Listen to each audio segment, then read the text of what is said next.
বেতন বৃদ্ধির দাবি নিয়ে কাকসা থানায় ডেপুটেশন দিল ট্যাঙ্কারের চালকেরা।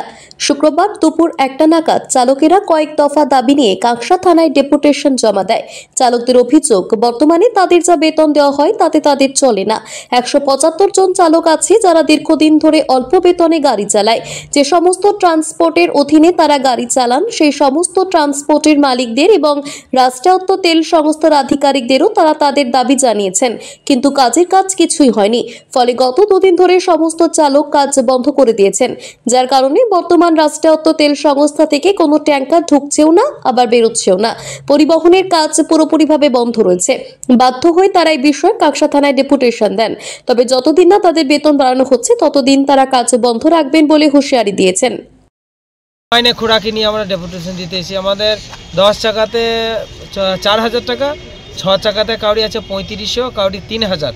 এই টাকাতে এখন আর সংসার চলবে? মানে আপনারা কি করেন? আমরা গাড়ি ড্রাইভার, গ্যাস গাড়ি ড্রাইভার। আচ্ছা, কতজন ড্রাইভার আছেন? আমাদের ড্রাইভার আছে মোটামুটি 175 জন এই পর্যন্ত। আচ্ছা, কি দাবিটা রয়েছে আপনাদের? দাবি আমাদের মাইনে খোরাকিটা বাড়লে ভালো হতো। এখন কত করে পাচ্ছেন? এখন আমরা পাই দিন যদি বলা হয় তো 10 চাকাতে 133 টাকা 33 পয়সা, আর 6 চাকা যাদের 3500 হয় তাদের 116 টাকা, আর যাদের 3000 তারা 100 টাকা মাইনে হিসাবে কাজ করে। মানে এতে চলে আপনাদের? চলবে না, কি করে চলবে? দ্রব্যমূল্য বৃদ্ধি এত আছে, কি করে চলবে? আপনারা তাহলে এখন কি চাইছেন? আমরা চাইছি মাইনে খোরাকিটা যাতে বাড়ুক।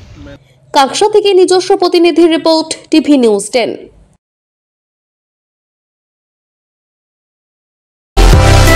সুলভে সঠিক চিকিৎসার একমাত্র প্রতিষ্ঠান বিবেকানন্দ হসপিটাল।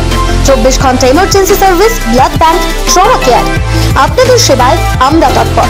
গুণমান ও পরিষেবায় দুর্গাপুর বিধাননগরের ডক্টর জাকির হোসেন এভিনিউর বিবেকানন্দ হসপিটাল শিল্পাঞ্চলের মানুষের মন জয় করেছে।